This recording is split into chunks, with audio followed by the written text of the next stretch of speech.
Perintah Kaisar Naga. Jangan lupa like, komen, dan subscribe. Bab 3092.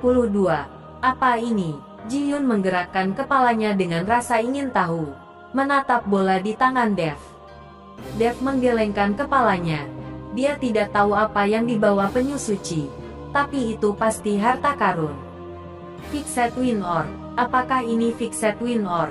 Pada saat ini, Mo San Guilau mendatanginya. Menatap bola di tangan Dev dengan mata kosong. Dev semakin bingung ketika dia mendengar hantu tua dari Mo San menyebutkan Winbet. Dia tidak tahu apa itu Winbet. Tetapi ketika para biksu lain mendengar hal ini, mereka menjadi gelisah. Apa? Ini bola Ding Feng? Mustahil. Tanda tanya. Tidak mungkin. Bagaimana Ding Feng Zhu bisa begitu kecil? Banyak biksu mendekat untuk menonton. Dan mereka banyak bicara. Beberapa orang percaya bahwa ini adalah Ding Feng Zhu. Beberapa orang tidak percaya. Tetapi ketika Dev melihat ini, dia buru-buru menyingkirkan bola itu. Terlepas dari apakah itu bola angin tetap. Seperti kata pepatah, kekayaan tidak terungkap. Melihat mata orang-orang di depannya, dia mungkin ingin melakukannya, mendapatkan. Melihat Dev menyingkirkan bola itu, semua orang juga bubar. Tidak banyak orang yang percaya bahwa itu adalah bola Ding Feng.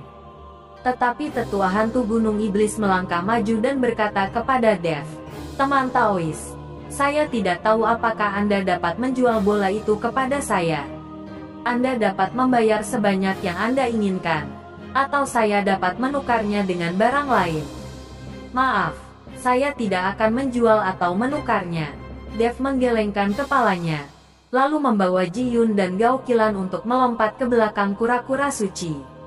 Melihat Dev hendak pergi, Mo San Guilau berkata, "Rekan Taois, jika Anda tidak ingin menjual bola ini, saya menyarankan Anda untuk tetap berada di perahu roh, karena ini adalah tempat teraman. Lagi pula, Anda bisa jangan gunakan kekerasan pada kapal roh. Jika tidak, kamu akan menjadi musuh semua orang." Setelah mendengar ini, Dev menoleh untuk melihat Mo San Guilau, lalu tersenyum dan berkata, "Terima kasih senior mengingatkan saya. Tetapi saya merasa berada di kapal roh ini adalah yang paling berbahaya." Setelah Dev selesai berbicara, dia melompat dan hendak melompat ke punggung penyu suci. Tetapi pada saat ini, gelombang besar tiba-tiba melonjak di lautan tinta dan menghantam perahu roh, diikuti oleh angin kencang.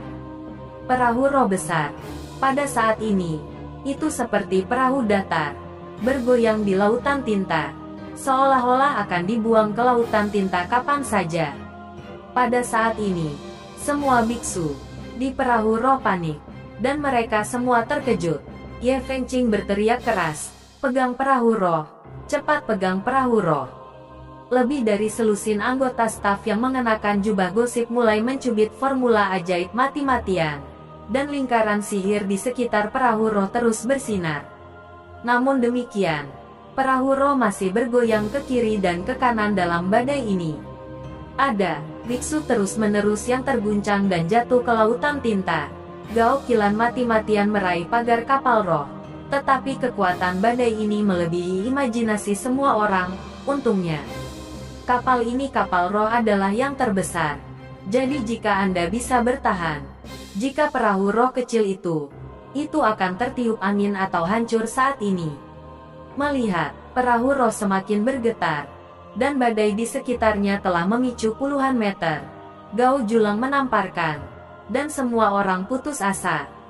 Mereka tidak mengerti mengapa badai sebesar itu tiba-tiba muncul. Fixed Wind Orb. Rekan Tao, cepat keluarkan Fixed Wind Orb. Pada saat ini, penatua hantu gunung iblis melihat Dev. Dia berkata dengan keras. Dev memegang Gao Qilan erat-erat dengan satu tangan, melawan badai. Mendengar kata-kata hantu gunung iblis, Dev ragu sejenak, dan mengeluarkan bola itu. Saat Dev mengeluarkan bola itu, pemandangan angin yang menderu-deru tiba-tiba menjadi tenang. Saya melihat bahwa badai mulai bertiup berbalik ketika jaraknya lebih dari 10 meter dari perahu roh. dan sepertinya sesuatu yang membuat badai ketakutan muncul. Perahu roh menjadi tenang, dan semua orang pulih dari kepanikan. Bab 3093. Saya melihat bola di tangan Dev memancarkan cahaya yang menyilaukan. Dan di sekitar perahu roh, badai mulai berputar di sekitar perahu roh, dan akhirnya membentuk tornado. Namun, di tengah tornado, tidak ada angin yang bertiup, dan perahu roh tetap diam di tengah tornado. Bahkan tidak ada satu gelombang pun di lautan tinta. Semua orang terpana dengan pemandangan di depan mereka. Mereka akhirnya percaya pada saat ini bahwa bola di tangan Dev memang adalah bola angin. Dev juga sedikit terkejut saat ini. Dia tidak menyangka Manik yang tampaknya tidak mencolok ini memiliki kemampuan seperti itu. Tampaknya naga yang menyerap air barusan disebabkan oleh manik angin yang tetap. Tidak ada yang tahu. Hanya kura-kura suci yang tahu. Jadi dia berenang ke tornado dan membawa bola Dingfeng ke Dev. Tepat ketika Dev sedang melihat bola Dingfeng di tangannya, dia menemukan bahwa cahaya bola Dingfeng mulai berkedip perlahan. Dan badai di sekitarnya mulai berubah menjadi aliran angin kecil, yang terus diserap oleh bola Dingfeng. Dalam waktu sekitar 10 menit, permukaan laut yang baru saja mengamuk dengan angin kencang kembali tenang. Dan badai yang mengamuk benar-benar tersedot ke dalamnya oleh butiran angin kecil yang tetap ini. Dev memandang Mutiara Dingfeng, dan suara angin di Mutiara Dingfeng menjadi lebih jelas. Pada saat ini, Dev menjadi bersemangat, karena dia bisa merasakan embusan angin dari manik angin tetap. Jika dia bisa menggunakan manik angin tetap ini untuk merasakan asal angin, itu akan luar biasa. Tapi Dev tidak menunjukkannya, karena semakin bersemangat dia, semakin iri semua orang di sekitarnya. Dan iri hati akan berubah menjadi kebencian, dan dia mungkin menjadi target kritik publik. Ini benar-benar fixed windbed. Ini benar-benar fixed windbed. Pasti ada banyak hembusan angin di fixed windbed. Jika kebetulan sedang berlatih keterampilan angin, dapatkan fixed windbed ini. Itu akan menggandakan kekuatanmu. Iri. Aku benar-benar iri. Mata banyak biksu penuh dengan rasa iri. Dan beberapa dari mereka akan ngiler. Lagi pula, Dingfeng Orb ini adalah artefak kuno. Dan nilainya tak terukur. Dan embusan angin yang terkandung di dalamnya adalah jenis embusan napas tak terlihat yang paling langka. Melihat mata serakah dan iri dari banyak biksu, Gao Qilan sedikit takut. Jadi dia menarik Dev dan berkata, "Dev, ayo pergi." Gao Qilan takut jika mereka tinggal lebih lama lagi, orang-orang ini akan menjadi gila. Dan kemudian mereka tidak akan ragu untuk harganya adalah untuk merebut manik angin tetap ini. "Rekan Taoku, bisakah kamu memberiku bola pengikat angin? Kurasa kamu tidak melatih keterampilan tipe angin, dan bola pengikat angin tidak akan banyak berguna di tanganmu." "Saya berlatih dengan tepat teknik elemen angin. Jika Anda memberi saya manik angin tetap, tanyakan saja apa yang Anda inginkan. Dan saya, Feng Momeng, akan selalu berutang budi kepada Anda." Tepat ketika Dev hendak pergi, Ye Fengqing perlahan memblokir, masuk depan Dev. Di belakang Ye Fengqing, ada lebih dari selusin anggota staf yang mengenakan jubah gosip. Melihat Ye Fengqing akan memperbaiki manik angin, yang lain mundur satu demi satu, dan suasana di tempat kejadian mulai sedikit berbeda. Lagi pula, Ye Fengqing adalah submaster dari Feng Momeng. Jika dia ingin memperbaiki manik-manik angin, orang lain pasti tidak akan memiliki kesempatan. Namun, kata-kata Ye Fengqing juga membuat banyak biksu memandang Dev dengan iri. Hal-hal lain mudah dibicarakan, tetapi bantuan dari Liga Iblis benar-benar tak ternilai harganya. Semua orang tahu kekuatan Feng Momeng di seluruh dunia surga. Bahkan beberapa bangsawan sekte tidak dapat bersaing dengan Feng Momeng. Ye Fengqing, sebagai subkepala dari Sealet Demon League, pasti memiliki banyak bobot di Sealet Demon League. Jadi janjinya sangat berharga. Meskipun manik angin tetap adalah harta yang tak ternilai, jika Anda tidak melatih keterampilan angin, itu tidak akan memberi Anda banyak manfaat. Bab 3094. Tapi janji Ye Fengqing berbeda. Jika dia bisa menjilat Feng Momeng, itu mungkin akan berubah selama sisa hidupnya. Banyak orang merasa bahwa Dev pasti setuju. Jika itu milik mereka sendiri, mereka akan setuju tanpa ragu. Lagi pula, dengan kekuatan Sealet Demon League, tidak ada yang berani menolak, dan tidak ada cara untuk menolak. Aku tidak membutuhkan bantuan dari Siling Demon League. Yang aku butuhkan adalah Ding Feng Orb ini. Dev menolak tanpa ragu, dan dia menolak dengan sangat sederhana. Dev tahu seperti apa Feng Momeng itu, dan dia berseteru dengan Feng Momeng. Jadi bagaimana dia bisa memberikan manik angin tetap ini kepada orang-orang di Feng Momeng? Mendengar penolakan Dev, semua orang tercengang.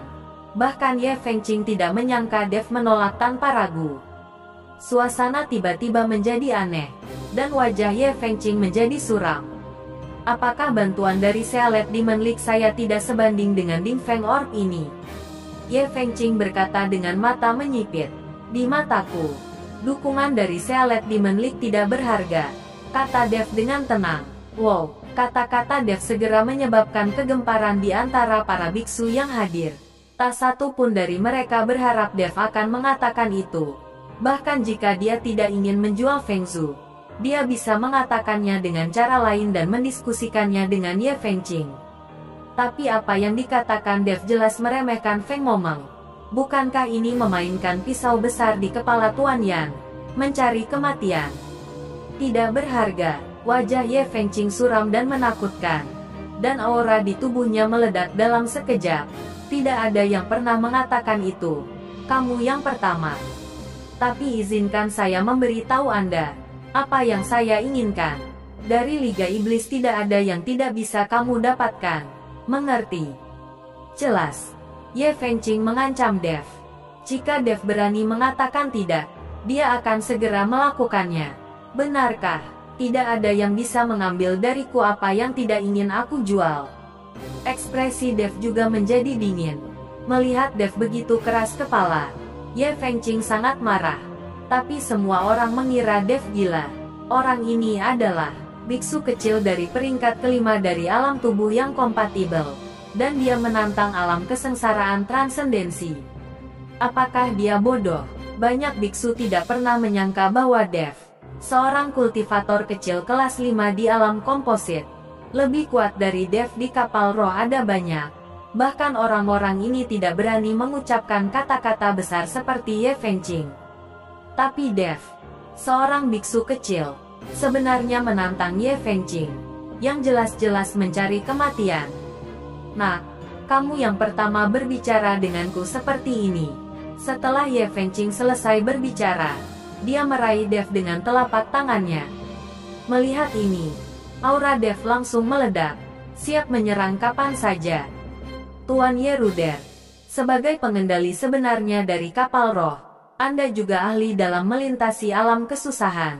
Apakah Anda tidak tahu bahwa jika Anda melakukan sesuatu di kapal roh ini, kita semua akan menderita? Hantu Gunung Setan kata. Ye Fengqing mengerutkan kening. Old Demon Mountain Ghost, apakah kamu ingin membantunya? Aku tidak membantunya. Aku membantu diriku sendiri. Jika kamu bertarung, kapal roh ini pasti akan menderita. Semua dikubur bersamamu. Apa? Aku harus bertanggung jawab untuk diriku sendiri. Siapapun yang membahayakan diriku, aku akan membiarkan dia mengalami kesulitan. Kata Mosan Guilau. Kata-kata hantu gunung iblis juga beresonansi dengan banyak biksu. Mereka semua berada di perahu yang sama. Meskipun hidup dan mati Dev mengikuti mereka, tidak masalah. Tetapi begitu pertarungan dimulai, perahu roh dihancurkan. Dalam hal ini lautan tinta yang luas, mereka hanya memiliki satu cara untuk mati. Kamu tidak bisa melakukan apapun di kapal roh ini, atau kita semua habis. Itu benar. Kamu tidak bisa melakukan apapun di kapal roh. Bukankah ini aturannya? Bagaimana kamu bisa melanggarnya sendiri? Mereka semua berteriak, bersambung.